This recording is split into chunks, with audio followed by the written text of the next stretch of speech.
Comment trouver le juste prix? Le prix qui convienne autant à la personne qui propose son service, mais aussi à la personne qui est prête à bénéficier de ce service? Je vois un homme assis sur un bureau avec un ordinateur, enfin en tout cas il calcule. Et je vois vraiment écrit noir sur blanc, de façon très claire, comme le détail de son service. Donc déjà, pour lui-même déjà, c'est-à-dire il prend tout en compte, tout ce dont il a besoin. Là, je vois un service plutôt où il a besoin d'outils, donc il va noter chaque outil, chaque chose de ce dont il a besoin. C'est écrit noir sur blanc et il calcule. Et déjà, c'est prendre en compte tout ce dont j'ai besoin pour offrir ce service. Et là, c'est qu'est-ce qui compte en fait pour toi. Par exemple, je revois ce champ de tomates. Si j'en ai tout le temps en abondance et j'en ai même trop, bon je vais considérer que cette tomate que je vais offrir, je vais faire en fonction de moi ce que ça me coûte en énergie d'aller la chercher, d'aller en termes de temps, etc. Donc c'est vraiment aussi, il y a encore cette notion d'énergie ça me coûte tant d'énergie. Je vois vraiment ça dans ce tableau-là que cette personne est en train de faire. Et donc c'est écrire noir sur blanc, quelle énergie ça me prend. Qu'est-ce que ensuite pareil, le temps que je vais mettre dans ce service, mon expertise, voilà, ce que finalement ça me dit, c'est un service ou c'est une offre ou tu vois, c'est quelque chose que tu vas servir la personne. Tu vas servir, tu vas donner de toi. Et donc, logiquement, comme la monnaie d'échange, c'est l'argent, il faut que ce soit mesurable. Et ensuite, déjà, ça me dit que c'est vraiment primordial. Parce Donc que l'énergie qu'on y passe et le temps. Ça, c'est important. oui, C'est ça c'est qui va déterminer le tarif de la oui, prestation, par exemple. tout à fait. Voilà. L'énergie, le temps, les moyens, mais c'est pareil, les moyens, c'est l'énergie Oui. finalement. Mmh. C'est encore une fois combien de temps et d'énergie je vais prendre pour aller chercher cette tomate. Voilà. Donc c'est vraiment à prendre en compte et à être à l'écoute, ça me dit assez régulièrement aussi de ça. Je vois même le prix des tomates en général, il évolue tout le temps. C'est jamais figé. Ça varie de centime au centime près.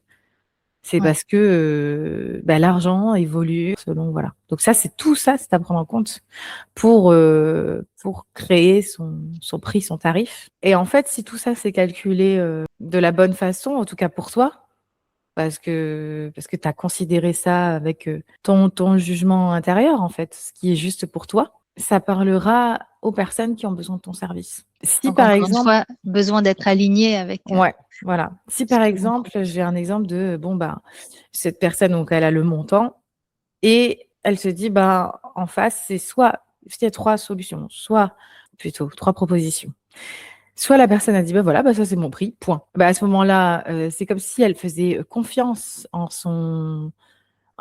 sa valeur, en ce qu'elle a décidé de faire. Et donc, elle a aussi confiance en ses clients qui vont arriver, etc., parce qu'ils seront alignés, connectés à ce jugement intérieur. Ou alors, la personne va baisser son prix, mais admettons, baisse son prix parce que c'est la peur de ne pas...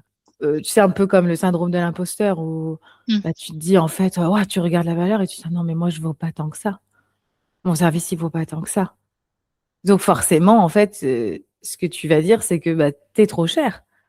Et évidemment que ça sera trop cher, puisque c'est toi qui l'as décidé, donc ça va paraître trop cher, ça c'est vrai.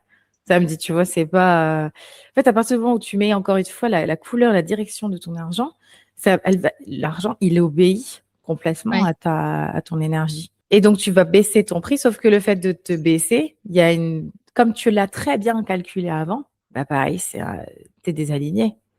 Et donc, t'attires pas les personnes alignées avec toi. Tu vas attirer les personnes qui voudront gratter toujours plus. Parce que toi-même, tu as mis cette énergie-là on va diminuer encore un peu. Eh ben, les personnes, ils voudront toujours diminuer. C'est comme si tu attirais, mais vraiment, faut vraiment, là, je le vois vraiment de façon très neutre, c'est logique. C'est des aimants comme des aimants. Ça peut pas être autrement. Voilà, faut juste comme changer le système à l'intérieur, en fait. Mmh. Et si tu surévalues parce que tu veux prendre l'argent des gens, Donc, c'est comme si, encore une fois, tu as ta valeur juste pour toi. Et tu vas dire, bah, moi, je vais faire x2. Parce qu'un samedi, ça peut être aussi stratégique en fonction du marché, etc. Ça dépend, encore une fois, Ouais. de tout ça. Mais si tu le fais pour prendre l'argent des gens, ça me dit qu'il va falloir que tu... c'est là, on tombe plus sur quelque chose, sur une arnaque, en fait. Donc, bien sûr qu'il y aura des victimes de cette arnaque. Mais en fait, la première victime, ça sera toi. D'un point de vue énergétique. Parce qu'en fait, c'est toi qui as créé cette faille et du coup, tu te nourris de l'argent des Ouais. autres. Et donc, tu as comme la preuve que c'est possible et du coup qu'on peut aussi toi-même... c'est comme si là, tu étais vraiment dans le consentement, puisque c'est toi qui le crée, à ce qu'on te prenne de l'argent plus tard ou à ce qu'on vide tes comptes, qu'on vide tes poches. Voilà, il y a ce truc-là où c'est vraiment un alignement avec soi-même et c'est qu'est-ce qui est juste pour moi? Alors Qu'est-ce qui est justement, juste pour moi? comment trouver la valeur juste pour soi? Quand tu me dis ça, ça me parle de l'amour de soi, comme si c'était vraiment la justesse parfaite. Parce que l'amour de soi, c'est reconnaître qui l'on est. Et tu vois, j'ai pas le qui je suis.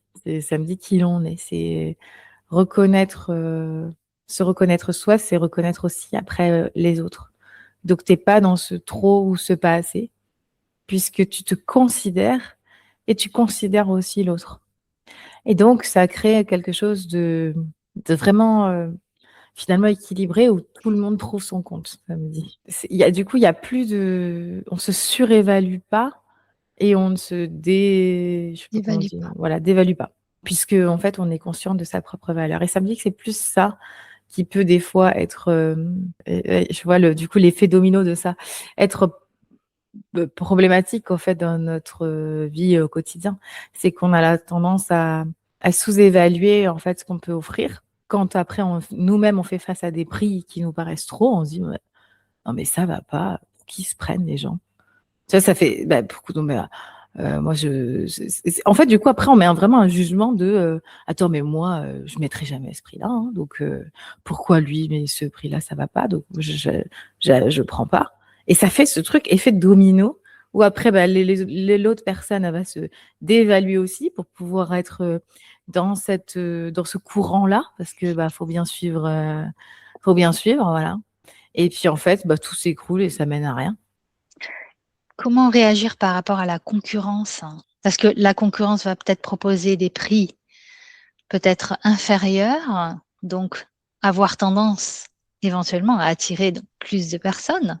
Ce serait la logique, hein, peut-être pas dans l'énergétique, mais en tout cas la logique Oui. mentale. Comment faire Ça face? me dit que Comment là, je vois, réagir? tu vois, je voyais cet effet domino, plutôt ce courant, comme je t'expliquais là juste avant. C'est couper le courant, en fait. C'est couper le faire barrage sur ça. C'est-à-dire que si vous voulez vous dévaluer, moi, je sors de ça. Mmh. Je sors de ce courant. Je fais pas partie de ce courant. Je ne vais pas alimenter ce courant. Et après, peut-être qu'au départ, ça fait peur de sortir de ce courant, mais quand on voit que le courant, il mène à rien, il mène plutôt à la perte, de toute façon, quitte à perdre, autant sortir du courant et créer comme un nouveau courant. Mmh. Et ce que je vois, c'est aussi ce truc de cette énergie vraiment de comment je m'estime. Comment je m'estime moi et donc comment j'estime mes services. Ça s'entend, ça s'entend pas. Je sors de ce courant, peu importe. Et en faisant ça, c'est aussi faire confiance à ça va forcément aussi parler. Et après, je peux me réajuster, je reste ouverte. Tu vois, c'est pas, je suis figée, non, je suis comme ça, comme quelqu'un qui va être buté parce que voilà, on l'a mal. Je sais pas, j'ai des exemples de personnes qui vont être très fermées là-dessus. Attends, c'est mort, moi, on va, tu vois, on va pas abuser de moi. Non, moi, j'estime valoir mon offre, je l'estime de tant de valeur. Après, je reste ouverte, mais hors de question de me dévaluer parce que j'ai tel concurrent qui a rabais. Moi, je ne veux pas partir dans ce courant-là. Moi, je veux créer mon propre courant où je vais dans le courant de l'abondance. Et et je vois que ça attire des personnes qui, de toute façon, l'argent qu'ils vont y mettre dedans, ça va, pareil, là, je vois le courant inverse, ça va fructifier. C'est de l'argent qui est bien placé. Eh oui. Et en fait, à partir de là, quand on comprend que l'argent, ça reste une monnaie d'échange, c'est pas de l'argent qu'on perd. Je donne tant et je reçois tant. C'est pas je donne et après j'ai plus rien. Alors que quand on va dans ce courant-là, à force de toujours moins donner, de se dévaluer, eh ben en fait je donne et puis au bout d'un moment j'ai plus rien, j'ai poche vide complètement. Et en retour, comme la personne s'est dévaluée, bah l'offre elle est minime, ça je vois, ça devient poussière. Ça, c'est pas fructifiant. Alors que l'argent, si tu sais que si tu donnes 500 €, mais que tu sais qu'en retour, tu vas être une personne qui va après créer 1 000 €, bah, tu lui as donné ces 500 €, tu lui donnes 10 fois même. Mmh. C'est qu'est-ce que tu offres derrière ça? C'est encore une fois, c'est qu'est-ce que tu échanges? Qu'est-ce que tu proposes? C'est pas juste je te prends ton argent. Tu veux bien me donner ton argent? C'est pas ça. C'est voilà ce que j'offre. Tu es prêt du coup et pour ce que j'offre, je demande tant parce que ça vaut l'échange. L'échange se vaut.